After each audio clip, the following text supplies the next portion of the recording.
Imagine the thrill of an unexpected encounter in the Alaskan wilderness, as a man's boat is mysteriously pursued by a massive white figure through the Beaufort Sea.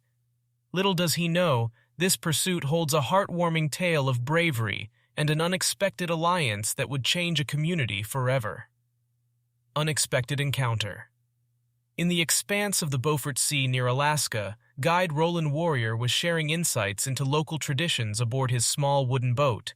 As he managed the boat's motor, a sputtering sound caught his attention. Looking back, he spotted a large white object floating just around 100 feet away from the vessel. It was a polar bear, distinctly out of place in the water. What intrigued Roland was that the bear appeared to be purposely trailing the boat, its movements measured and intentional. The encounter was a rare and thrilling sight for everyone on board. However, two of the tourists grew concerned about their safety. Being aware of the potential danger posed by polar bears, they were eager to continue their journey without delay. Despite his fascination with the bear's behavior, Roland understood the apprehension of the tourists. With his deep respect for the protected local wildlife, he chose to honor the tourists' wishes and moved forward towards their destination. As Roland returned the tourists to a nearby island, he noticed that the polar bear was still pursuing his boat. It was becoming evident that the bear was struggling, and Roland's instincts told him that something was amiss.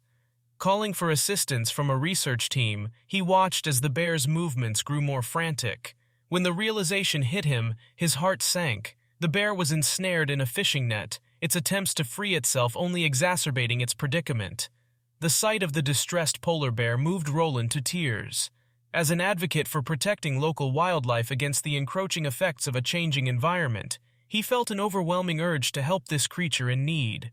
While aware of the potential danger posed by the bear, Roland resolved to attempt a daring rescue. Heroic effort.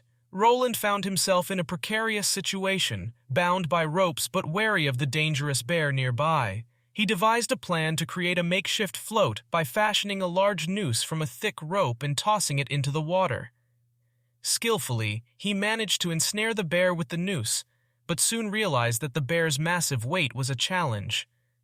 Weighing as much as a grand piano at 900 pounds, the bear's struggles put a strain on Roland's strength, causing him pain. Surprisingly, a group of fellow Inupiaq fishermen appeared on the scene, offering their help.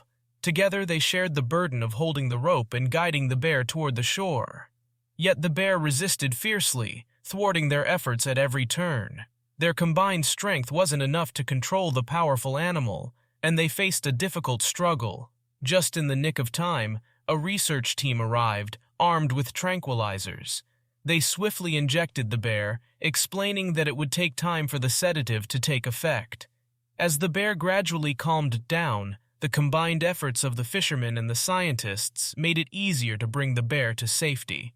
With emotions running high, Roland and the villagers worked alongside the scientists to guide the bear onto the shore. Untangling the bear from a net that had ensnared its limbs was a tense moment, but their determination prevailed. However, suspicion lingered among the Inupiaq community toward the scientists.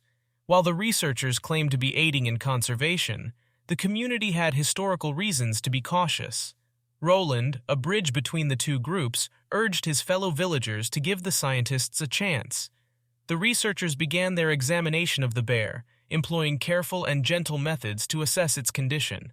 This included checking for injuries, monitoring vital signs, and even placing a small tracking device on the bear for emergency purposes. Gradually, trust started to build. The bear began to recover, eventually returning to the water and swimming away. This success marked a turning point in the relationship between the Inupiaq community and the scientific team. They began to collaborate, combining traditional knowledge with scientific expertise to protect the environment. The Inupiaq people shared their deep understanding of the area and wildlife management, while the scientists utilized this information for benevolent purposes.